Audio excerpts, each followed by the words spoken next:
Hello, I'm Dean Takahashi. I'm the lead writer for GameSpeed at VentureBeat. Very happy to be here with Yatsu of Animoca Brands. And Yat, can you sort of bring us up to speed on Animoca Brands and also how you came to embrace blockchain games and Web3 and NFTs? Thank you for having us, Dean. It's always a great pleasure to be here. So the Animoca brand story really, as you see today, started really in 2017 with CryptoKitties. What happened was is that we were actually acquiring a company called Fuel Powered that was involved in helping build CryptoKitties. And the founder of that business ended up becoming one of the co-founders of what eventually is known today as Dapper Labs, also known for being the creators of NBA Top Shot. And that's also the reason why we became investors very early in 2018 into Dapper Labs, and of course became publishers of CryptoKitties in January of 2018. So that's kind of how it all started. And ever since then, you could say we swallowed the red pill, so Mhm. fully and completely. We've made, over actually at this point already over 200 investments in the space. We've probably more well known for the fact that we had taken ownership of the sandbox back in 2018 and helped bring it to where it is today. Also, early lead investor in Axie Infinity, and also OpenSea, Decentraland, Wax, and a whole series of other Web3 companies as they would be known today. And the mission for Animoca Brands is really to deliver true digital property rights to all, which is what we believe non-fungible tokens are able to do. Because for the first time, we can truly own our digital assets, which was something that we couldn't do before. Mhm. Yeah, I like how you're very good at explaining some of these complex topics to people, and sort of uh, talking about the value of blockchain, NFTs, and yet I guess for a while, I think in the spring of 2021, it looked like everybody was going to be embracing NFTs universally. We had some sort of great things happening in the art world. But towards the end of the year, with Ubisoft in particular, we saw some resistance to NFTs from some, uh, you know, sort of certain sectors, I guess. And I'm wondering what you think happened there, and like, where this resistance it seems to be centered, I guess. So, I mean, there's a little bit of irony there, which I'll explain maybe later. But first thing I want to point out is that the resistance we're seeing today is entirely a Western one, and meaning that it typically comes from the US and some European places. But in Asia, nobody has a resistance towards NFTs or digital property rights in their games. And we've seen some similar parallels to that actually when you look back in the early free to play days, if you may remember, back in 2011 and 2012, when console game developers and other traditional game developers went into free to play and went into mobile. And similarly, people were disregarding it, but also disliking it because it felt to them that it was a way in which more value or sort of unfair value was being extracted from the end users who were playing the games. Now, I think one of the interesting parallels, though, around where we see today versus free to play back then, is that the world has also changed, meaning that more there is much more inequity, today than there was 10 years ago. It's also much more apparent. The Gini coefficients in the world are getting worse in the most part, right? That's because traditional forms of work are declining, right? Labor is worth less. Capital is increasing in value. We've seen these trends already, and perhaps even more so, perversely, even when COVID came, it wasn't such that everyone was struggling and suffering together. If you take a look, the wealthiest became even wealthier, actually, right? Mhm. Whereas the ones who were already struggling actually struggled even further. So we have a problem in the world. And so one of the places where people were able to not exist in this fashion was the video game world, right? It's not so much even escapism.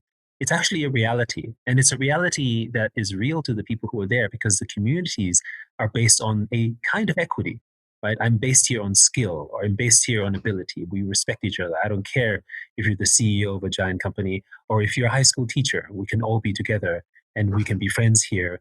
And we are not sort of divided societally through a capitalist structure, which is sort of what sort of the game world has given. And perhaps people don't maybe fully appreciate that, but it is one of the reasons why I think gaming communities are so powerful because they do connect people from all societies and classes and create a very diverse framework.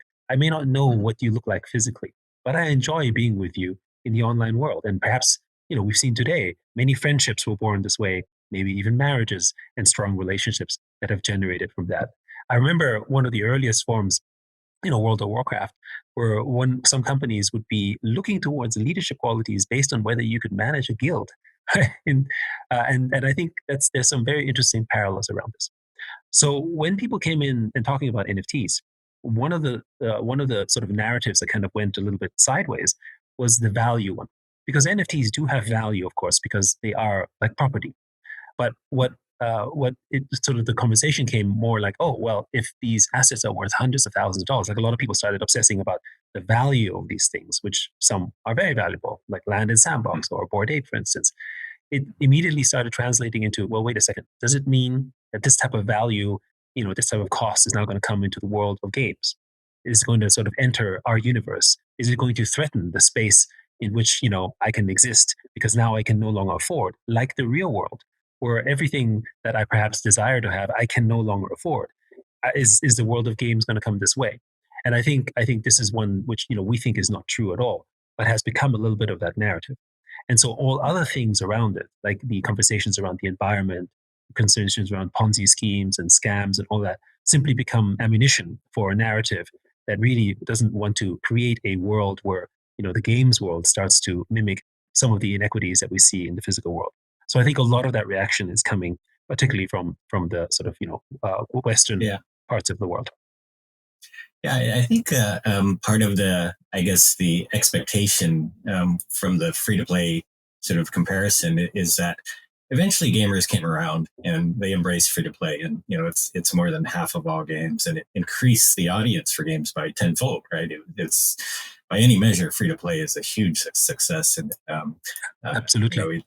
it is in the sort of the hardest core parts of the industry, and I think what is surprising though is, I guess, we've also seen. I mean, we have seen a lot of talent go into blockchain games, but we've also seen a fair amount of game developers say, "Hey, stop! Wait a minute. This is incomplete. This is not ready yet. I'm not ready to start making blockchain games." And I wonder about, for those people making those arguments, I wonder what you think as well. Uh, So is important to address. so I mean, going back a little bit in addition to the earlier point, what blockchain delivers to the world and especially to gamers isn't a purely technical innovation, actually. It is a political one, it's a human one.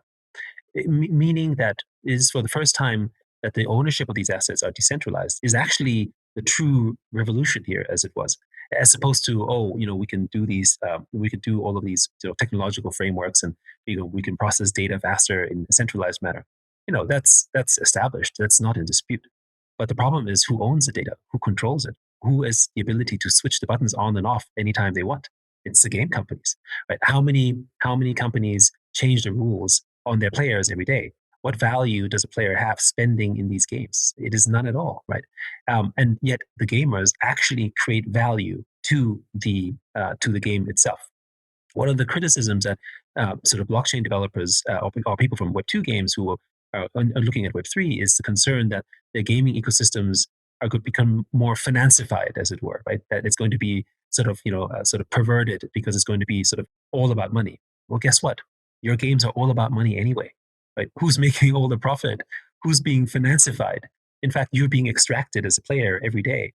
All that blockchain really does is to provide a transparent way in which you understand what the value formation is, and that you can then claim a stake in it to say, hey, wait a second, my time is worth $100.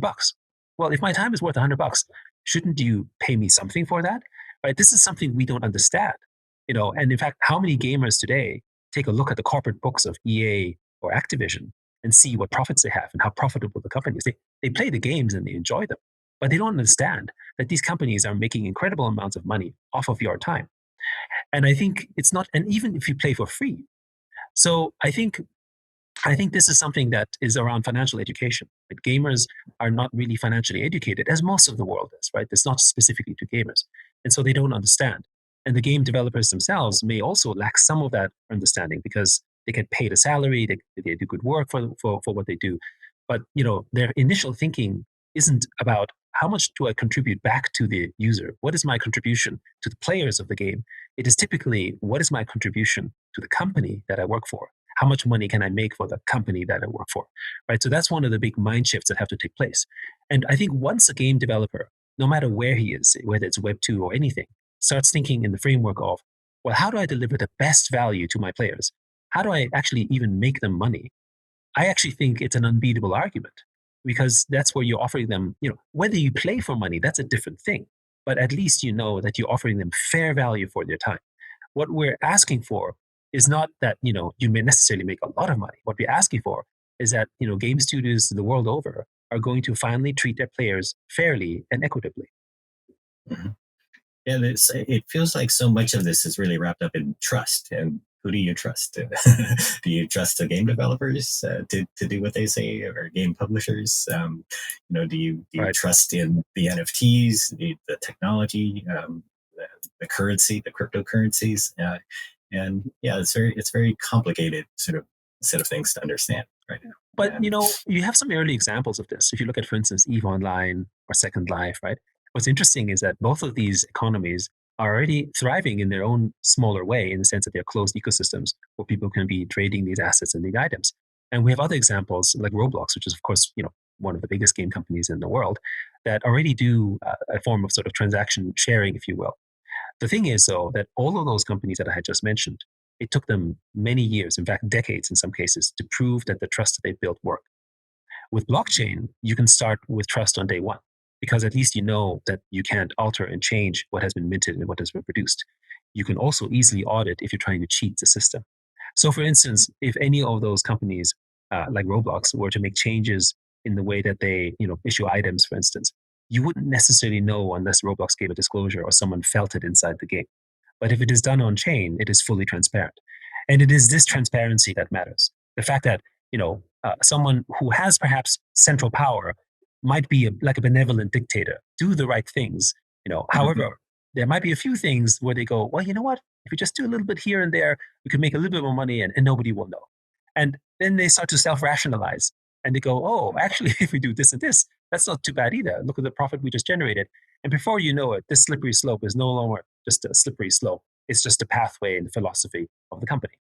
And it's this famous saying, absolute power corrupts absolutely. Nobody starts off with having bad intentions. It's the fact that you hand all this power to one entity that eventually they begin to abuse it because it suits them and not so much the community, but they self rationalize. And what blockchain really does is it opens up that trust. It makes everything auditable. It makes everything, accountable to others, which is really, if you think about it, what sort of the best functioning democracies do as well. You are accountable for your action. It is not that you're necessarily sort of intentionally doing something harmful, but if you do something that might not be right, then at least others will immediately know and react and call you out for it. Yeah, it feels like some of the comparison to something like Kickstarter is appropriate for NFTs, where especially where the NFTs go on sale first, and that provides the financing for games.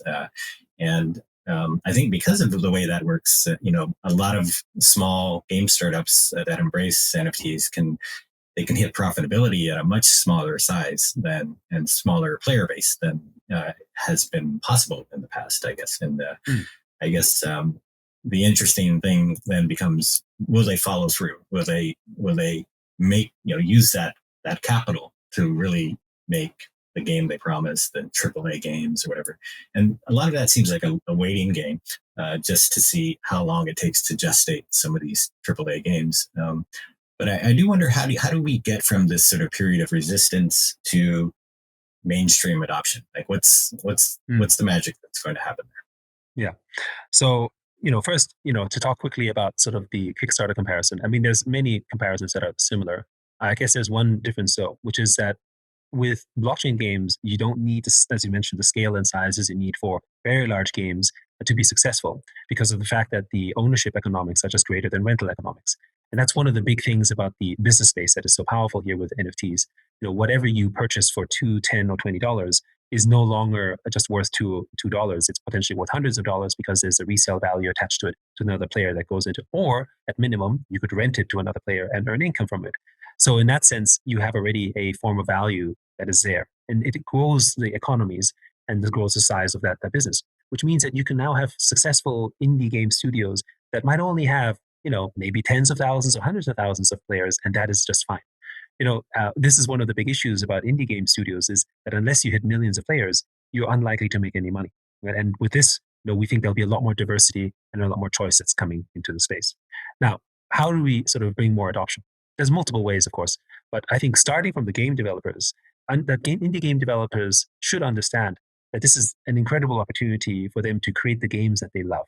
One of the issues that indie game developers are struggling with is they have to make games that appeal to a mass audience because only a mass audience can make enough money, which means you're cutting corners to some levels of your creativity, perhaps. But more importantly, you also have to abide by the rules of the platforms, right? Like what does Google want? What does Apple want? What does Steam want? So at the end of the day, once you chisel away at what everyone else wants, how much of the game is being built about what you really want, right? And in the old days of making games, that's what game developers was about what we wanted to offer to the world as a creative or fun or interesting expression of our artistry, or whatever we wanted to do, as opposed to what everyone else sort of came to us, right? I remember back in the days when we were sort of dependent on the platforms like Apple. Oh, Apple has an AR feature. Well, maybe you should do something for AR because then you might get featured. But how many times do we have these conversations that are not really related to the quality of the product? I think if indie game developers embrace this, they will have the freedom that they seek, and as a result, they will create fascinating and amazing game experiences that then consumers themselves will say, hey, that's a new innovation. I haven't seen something like this. It's very hard to make an innovative game today because of the fact that platforms may not like it because it's not, might sell a lot. And this is the problem about diverse choices and creativity. If you can only produce things that might appeal to the masses, then you're not going to get quality or new innovations or new ideas from that space. So that's one angle, right? And then I think on the consumer side, one of the things that, like we're doing with Phantom Galaxies, is we gave all of our first-time users free assets. They got to use the game for free, and they got their first free NFTs. And they traded up eventually for like maybe $5, $10, then eventually close to $20. It's again not about how much money that necessarily comes from it, but it's a way to introduce it. And here's the thing: through the transaction volume that, for instance, Phantom Galaxies is making on the trade of these free NFTs that were dropped, they are now making more money on a daily basis than they were making as an indie studio for all their titles combined. Right? So meaning that this is a way in which you can really use the energy of the community to create a sustainable framework where 90% or 95% of the value goes to the players, and whereas a business, just by having 5 or 10% of the volume of the transaction is more than just sustainable. So these are really attractive business models that I think gamers and game developers need to understand better. And once they do, I think as many who have, they will embrace this more fully, we believe. Well, that time flew by, but very good. Thank you very much. Thank you.